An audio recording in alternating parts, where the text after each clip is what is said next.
I will go ahead and turn it over to Luke Lynch with United Way. He can introduce the rest of his team that's here. I know he's got a few of us scattered around.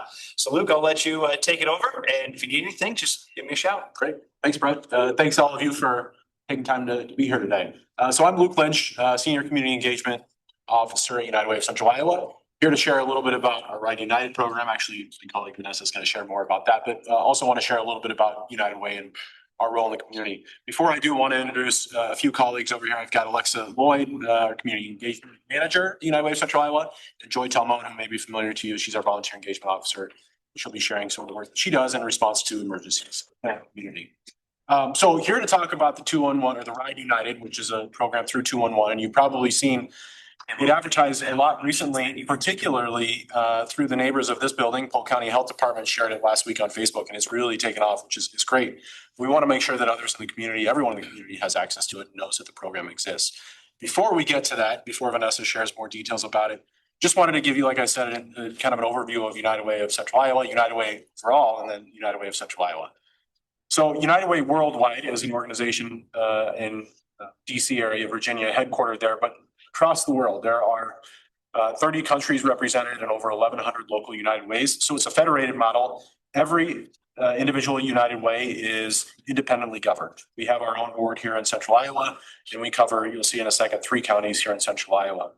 Meant to be hyper responsive, hyper local, and responsive to the community and the needs of the community. So one United Way is not another United Way, but we do have the great network to rely on across the country and across the world for best practices and to share resources and ideas as to how we respond to the needs of specific communities.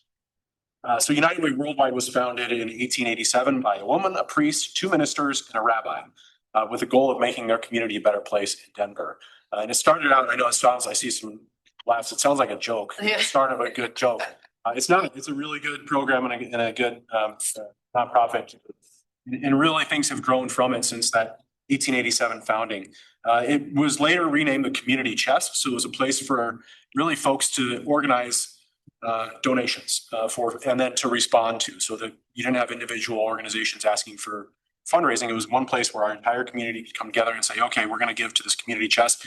And then that community chest will help dole those dollars out to the community. It was later then in 1970 rebranded as United Way that you know today. But that model of the community chest has changed, and I'll share a little bit more about that in a second. Should also say, if anyone has questions, please feel free to jump in and ask them as we move along, or save them to the end, whatever works best for you. So there are 27 United Ways in the state of Iowa. You'll see almost more than half of the counties in the state are covered by a United Way. You'll see us in the middle there. We cover Polk, Dallas, and Warren counties. Again, meant to be hyper responsive, hyper local. So we're not expansive throughout big areas of the state, really focusing on one area. So other United Ways in the state have their regions, and some go into other states. So United Way of the Midlands, you'll see there, they have Potawatomi County and the Dallas County or Douglas County over in Nebraska. So Council Bluffs, Omaha area. And then there's United Ways of Iowa, which is an organization that helps keep us moving together as a state. A lot of advocacy up at the State House, making sure that we're moving along, and advocacy on 211, coordination around 211 that we'll hear about in a second. So there's our Polk, Dallas, and Warren counties that we cover here in Central Iowa. And this is our focus, or one of our focuses, but we find ourselves at the middle of these 4 areas. So we have government, nonprofit, individuals, and business. And United Way is uniquely positioned to bring all of those folks together, to identify the needs in our community, and again, to be responsive to the community of what's happening in the community. So we serve as a convener. We bring together those nonprofits and businesses and individuals around and to address the community needs. We actively listen to the community's experiences, pay attention to systemic influences, really focusing on that systemic picture. What are the barriers, what's happening, systems level focus that we need to hone in on, such as public and private funding. And then we identify potential issues. These issues drive our work through a strategic imperative, which I'll share about here on the next slide, United to Thrive. And this is a fancy one that shows up. So it's also worth noting that we have over 300 volunteers across our organization. We are a volunteer-driven organization, and many of you probably know folks or are volunteering, are a part of our volunteer network, and we could not run without the volunteers of our organization. They really make keep the work happening. So you see the puzzle pieces here. There are 5 focus areas: economic opportunity, education success, early childhood success, essential needs, and then health and well-being, with equity there at the center. Really, we were deliberate about this image that we can't work on one without working on all of them. We know, and all of you know better than a lot of folks, that if somebody's having issue accessing food, they may need help with housing, or they may need help have issues with health and well-being, access to healthcare, access to whatever the needs may be in the community. So we know that we've got to work on all of these areas to make sure that our community truly is thriving. This is a switch from where we were, the community chest that I talked about earlier. Before, money would come in and then would go out to the organizations within the health and human services. About 15 or 20 years ago, probably closer to 20 years ago now, we moved to a collective impact model where we have each of these areas that you see have a cabinet, a volunteer cabinet that helps decide where funding is going based on metrics that our community has set forward that will help us move forward. So, is it adequate shelter, adequate housing, adequate food? Those might be things that we measure in essential needs. Early childhood success. How are we engaging kids? Where are we getting them into school? Do they have access to childcare? Do they have access to the education that they need?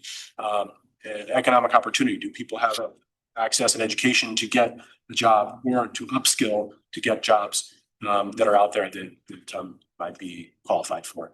So really making sure that we're making decisions, and by we, again, our volunteers are making decisions for funding based on what the community needs are, based on metrics, and then we measure those.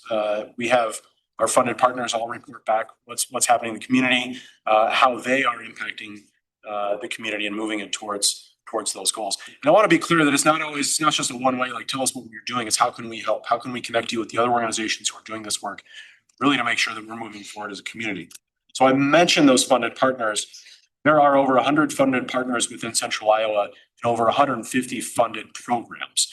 So some of those partners are receiving funding for several different programs in each of these buckets. And those are, again, decided by each of those cabinets. So the puzzle piece is deliberate there. This is a puzzle piece that our community is working on to fit together. So quickly, 2-on-1 is a funded program. It is a program that United Way of Central Iowa helps support. And it's a helpline. I think a lot of you are familiar with it, and we've got cowboy cards in the back if you're interested in taking those back to your organizations to just share more about it. But it's a free comprehensive information referral system. It's only as good as the information that's put into it. So here's a plug. If you're not updated on your information in there, please do update that information so we can be referring folks to your information. So it's a one-stop shop. When you reach out to 2-on-1, we assess the situation. So we have qualified referral specialists who are on the other end to utilize an extensive up-to-date database to find the best resources to meet the needs. I think one thing that's interesting is that it's not a wild goose chase. If there's not resources available, we're going to tell you there's not resources available, because time is often the most precious resource that folks have, especially people who are in need. And rather than trying to get somebody off the phone onto the next call, it's important that we say, hey, we don't have anything that we know of, at least right now, but we may have this other thing that might help you out. So not to send people away empty-handed, but just to let them know of other resources in the community, but also not just to get them off the line and send them to the next thing, because it's important that people understand there's not resources. We let them know that, but there is other support somewhere else. We act as that single point of contact for thousands of health and human service programs, and community services, disaster services, and government programs. And I'll invite Joy up here in a second to share more about those disaster services. But again, we connect neighbors in need with resources to help.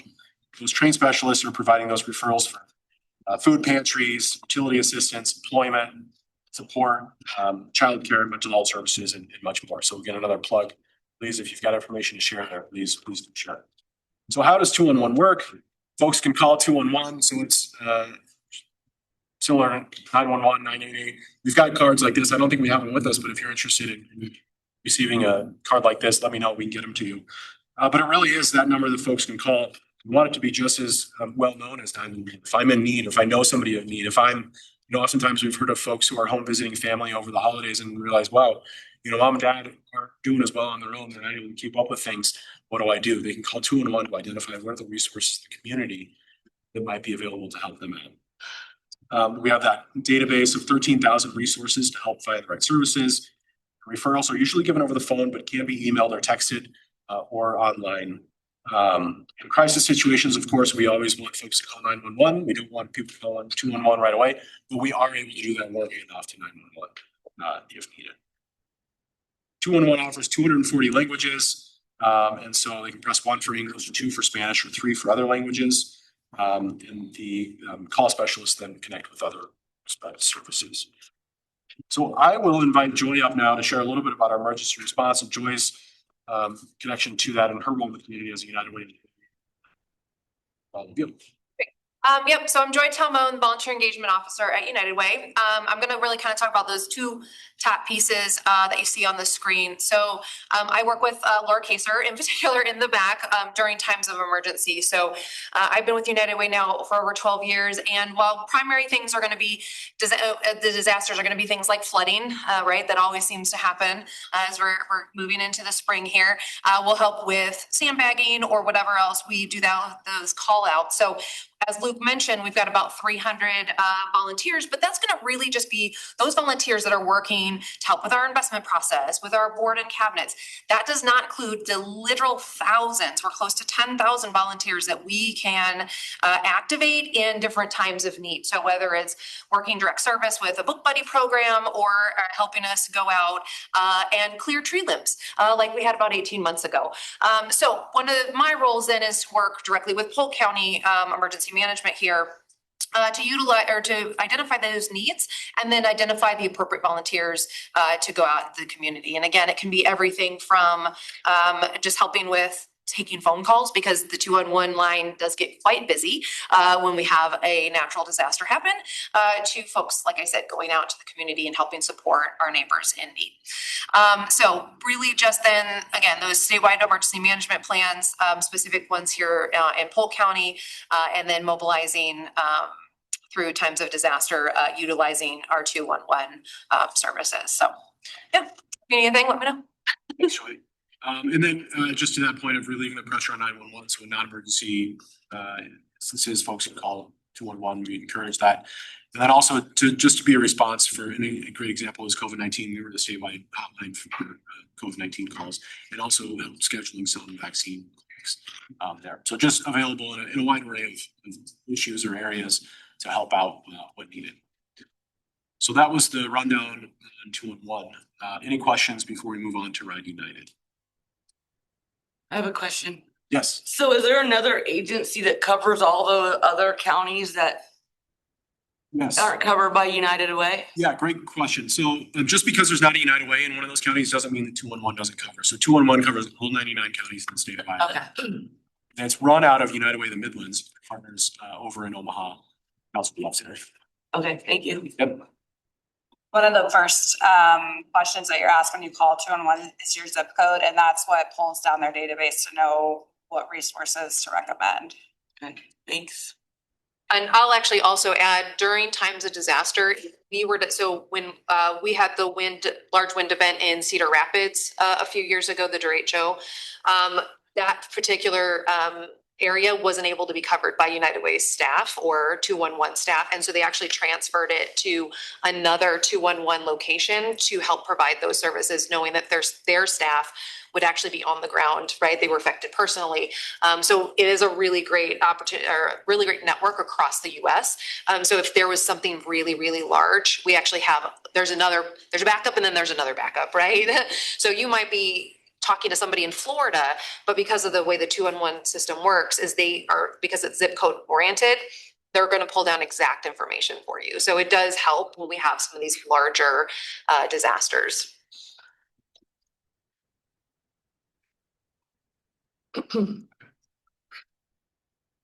Ride United, Vanessa. Ride United. Hi, Vanessa Siegel. I'm at United Way as well. I serve on the data team.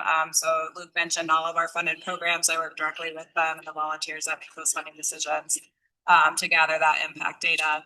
And then Ride United is my little sidekick. So I was highly involved with the COVID-19 vaccination navigator hotline with 211. And so with my relationship with 211, I am project managing Ride United. So Ride United is a partnership with United Way Worldwide and Lyft. So we are able to provide rides to community members at drivers get paid their normal rate. So it's a partnership that Lyft has developed with Worldwide, providing funding along with some other funding streams there. So transportation we know is vital to get to essential needs. And this program has been going on a few years with Worldwide, but more recently, just within the past year or two here locally. As I mentioned, funding, we currently have a one-time funding investment that was pretty significant to offer this out to more community members. I'll go into some history with our Des Moines Fire Department, but we do have that funding stream available through the end of the fiscal year at current time. That may change, but future availability does depend on what that funding stream will look like. This program is not intended to just be someone's sole source of transportation. We want people to still be utilizing HERDA and DART and rides from a neighbor or friend, church members, that type of thing. This is meant to just fill those gaps. So my car won't start and I really need to get to my job. I've been late too many times. They're going to let me go if I don't make it today. That type of situation. I have to get to a doctor's appointment and all of my normal rides can't come pick me up. So this would be an opportunity for that individual to take a Lyft ride. We'll go through some of the details of all of that, but just keeping in mind that this by no means is meant to replace any other transportation system that's currently in place. So rider eligibility. I'll go over the eligibility criteria on the next slide in terms of what would count as an eligible ride. Confirming that other transportation options are not available at the time. So I know there's not emergency medical transit. So just making sure that we've kind of exhausted all other options or possibilities. Our Ride United is only within our service area, so Polk, Warren, and Ellis counties. As you call 211, you identify your zip code. That would be one of those first key identifiers for them to know if the individual is eligible. Within a reasonable distance, we do have rides capped at $50 per trip. We did start with a $30 cap, but recognizing our friends in rural parts of our service area, Dallas, Warren counties, are struggling to get to the metro for appointments. So that is capped at $50 a ride. And each ride is one way. So if you were at Waukee and you need to get to Bondurant, that would be one ride there and then one ride back.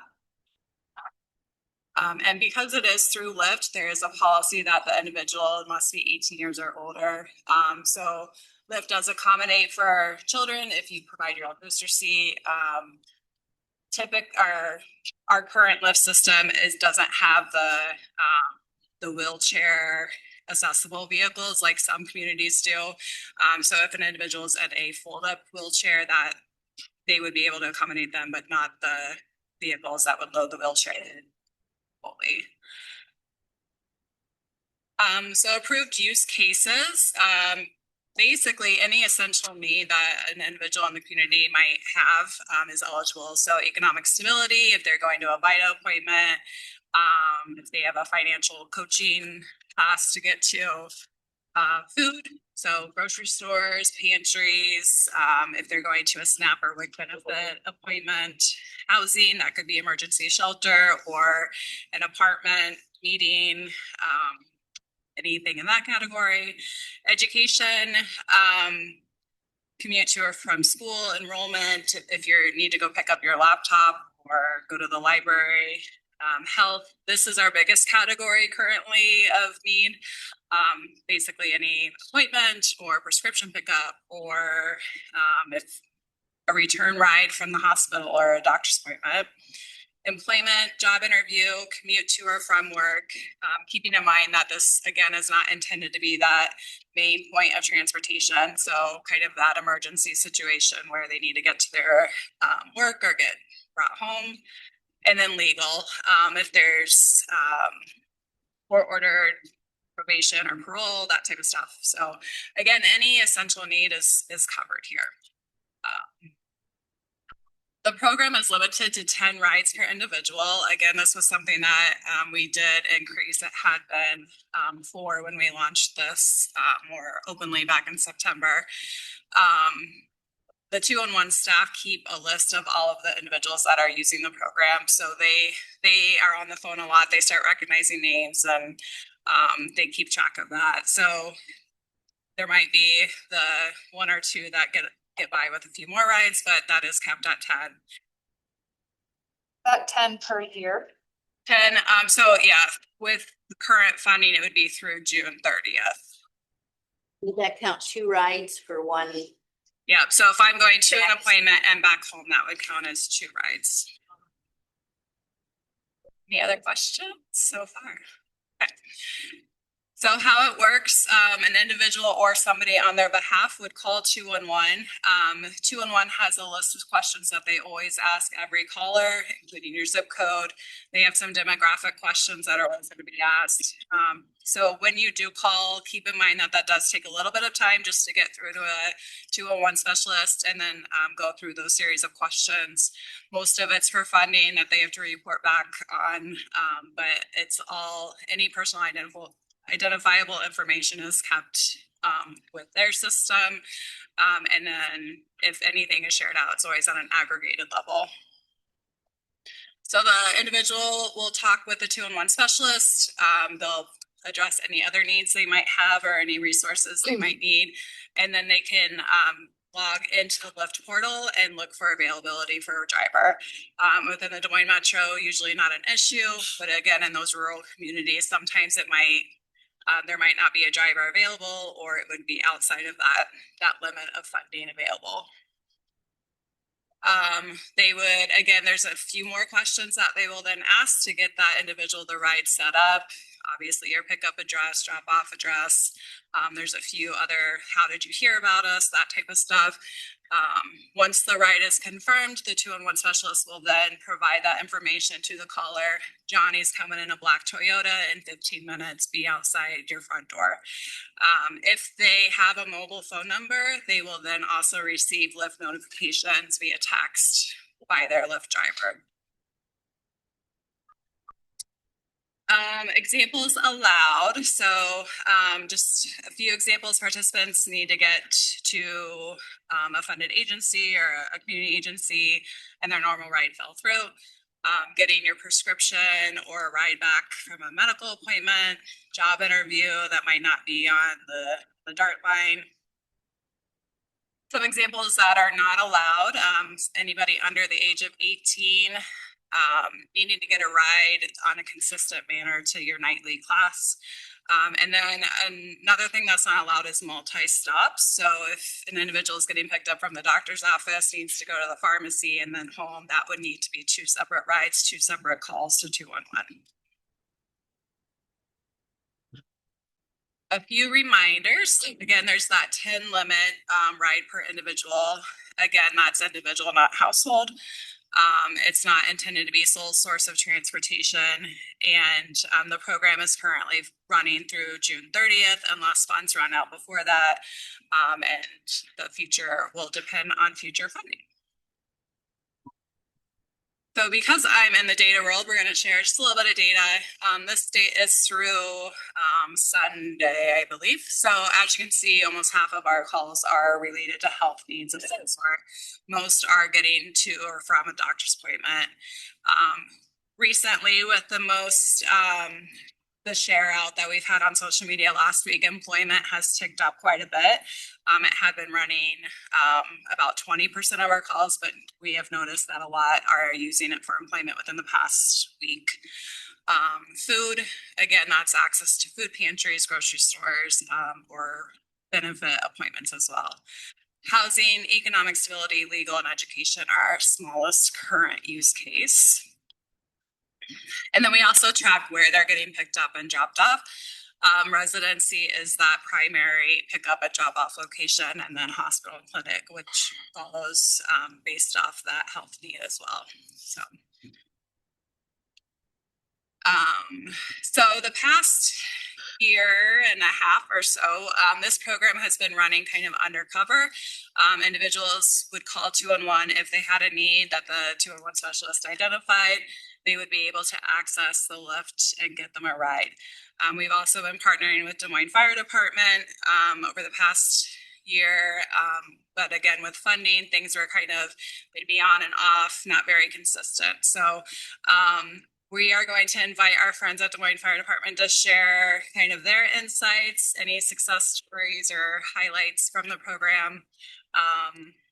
John's pointing at not him. So. My name's John Jensen, work for the Des Moines Fire Department. Haley Van Belzen and Minnie Hunt too. We all work for the fire department under the mobile integrated healthcare program. And so we, as in the fire department, use majority of the 211 ride from the shelter and to the medical appointments. The crews are also able to use it out on the street. As an example, one not too long ago was dialysis. My vehicle broke down. She called the ambulance to take her to the hospital and then to dialysis. But the crews recognized that just a ride to dialysis is what was only needed, so that defeated all the other round methods. So they went directly to dialysis for the treatment. So it's been a huge, everybody knows transportation is a big barrier. And this has really filled the gap for us at reducing fire department calls and getting them in the right direction effectively. So thank you very much. All right. So that's all I have, and I'm happy to answer any questions.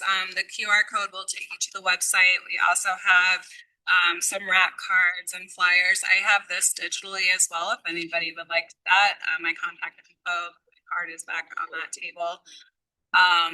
But as I keep mentioning, funding is that key component. So any success stories that we can share with our funders will just be helpful. I know Worldwide continues to ask for funding or for those success stories. They're one of our funders in this.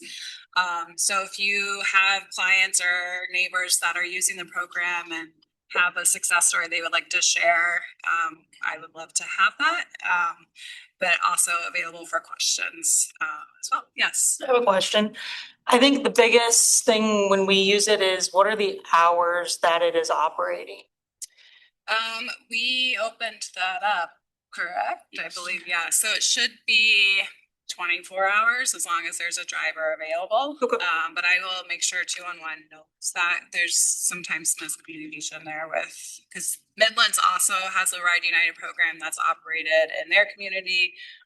The specialists have access to both portals. So sometimes what they allow is not, ours is very open, employment hours.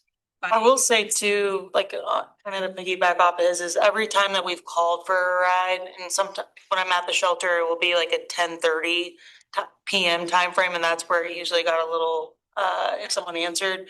But it is very effortlessly to schedule a ride with 211. And it works really, really smooth that they can see it on the app of here's where the car is, and they're gonna show up in 5 minutes. And it's exactly how you order an Uber or a Lyft for yourself. So that was just the one I'll make question. sure that they know our hours, but yeah, it should be 24. Awesome. How does the payment process work? The what? Payment process? So as a community partner, it's free. There's no, so our 211 specialists have access to the Lyft portal. So just like you would have the app on your phone, that all gets billed directly to us. So then we pay that on the back end. We have a partnership with Lyft that we pay an invoice monthly or however that shakes out. So there's no cost for community members to use the program through 211. Yes. Does it cover rise to early childhood education like preschool? It should, yes. Again, this is where some of the miscommunication comes into play because Midlands does not allow education or childcare pickup. The only thing there is if it is that age where they would need a car seat or a booster seat, that the parent or caregiver would provide that to go into the vehicle. So when calling, you would want to make sure the 211 specialist knows that they can leave notes for the Lyft driver. So it would be, I have a booster seat that will be installed or. The reason I ask, cause I have a coworker that, had a family that called in and they told them that education wasn't under the things. Yeah. So I was just like double checking about it, cause like I work with Head Start families, so. I think, so, two things there. One, just to clarify, you have to be with an adult, so anyone 18 and younger. Yes. You're right. But two, and I know it's more on you, but when you hear about those things, let us know, because then we can get it corrected on the back end to make it smoother. So appreciate hearing that. We'll make sure. Yeah. That 18 and older, I'm sorry. I was gonna say the 18 and older, that's one of the big barriers, especially for youth getting engaged in as we grow up on summer. How do we get them effectively to and from summer internships or jobs or whatever it might be? And then unfortunately, it's just not something we can do individually. But if they're riding with something from an organization who's with them, then that's acceptable. Another similar was if somebody's going to a medical appointment where they are going under anesthesia, they have to be by orders of medical facility, they have to be accompanied by somebody else. So Lyft would not work in that case. I was gonna ask, what kind of confirmation do you need that other transportation efforts have been made? Word of mouth. Yeah, so the 211 specialists they might ask, like, have you tried other rides or this and that? With the program becoming more common, the call specialists are pretty used to just hearing, I'm calling for Ride United Central Iowa, and they just get the ride. So we just ask that people are mindful of not using this for that sole transportation.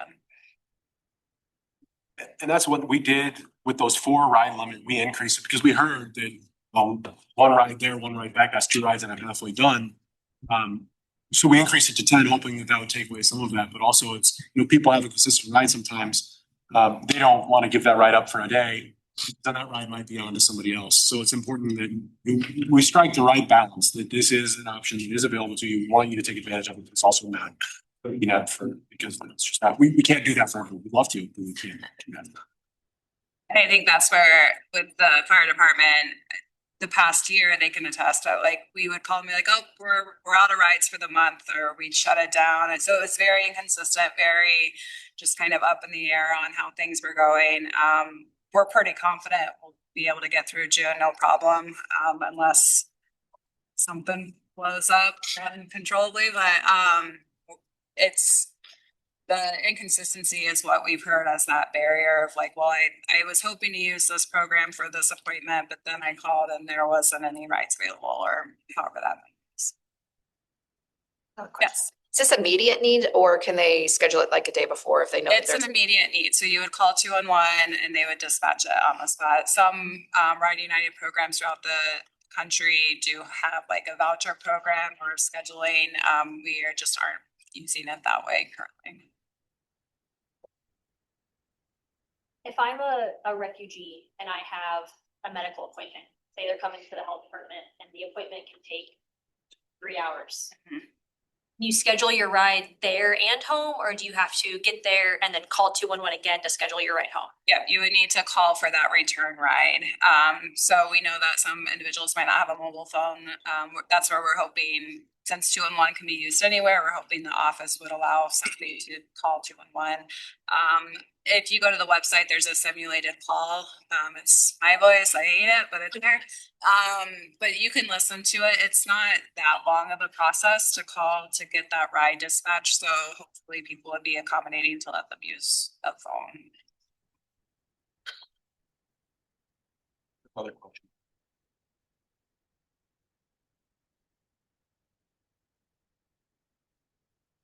But I don't know, did you make that card up that we use at the shelter? Oh, okay. Okay, but there's a little card, it's like a business card that we have at the shelter, that if we're scheduling an appointment for somebody down there and we know they're gonna need a ride back to the shelter, we just fill something out on the back that says, can you please call 211 for this individual? They have a ride. It just needs to be set up, and it basically, you could do something similar for that refugee situation also. It allows that medical office to know that, hey, this is legit. This person really does need to call 211 to get their ride scheduled. So That's a Anyway. great idea. And yeah, we have these cards as well, but as when they're out, again, with the program, we're just not sure how long it will last. So, but I think those, like a little card for an agency to hand to their clients is a great idea.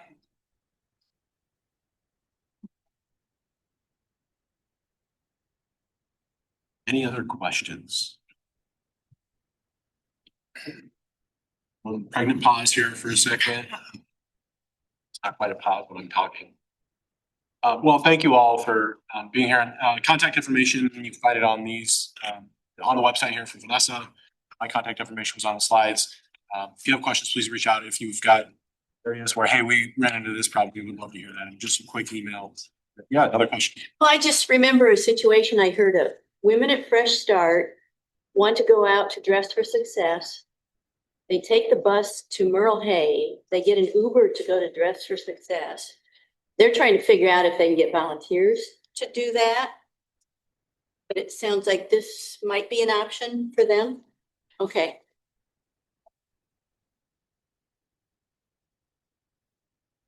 Again, my cards are back there. My contact information's on the Ride United website. We have 2-on-1 cards as well as Family Wise, a prescription program. We follow these as well, so take what you need.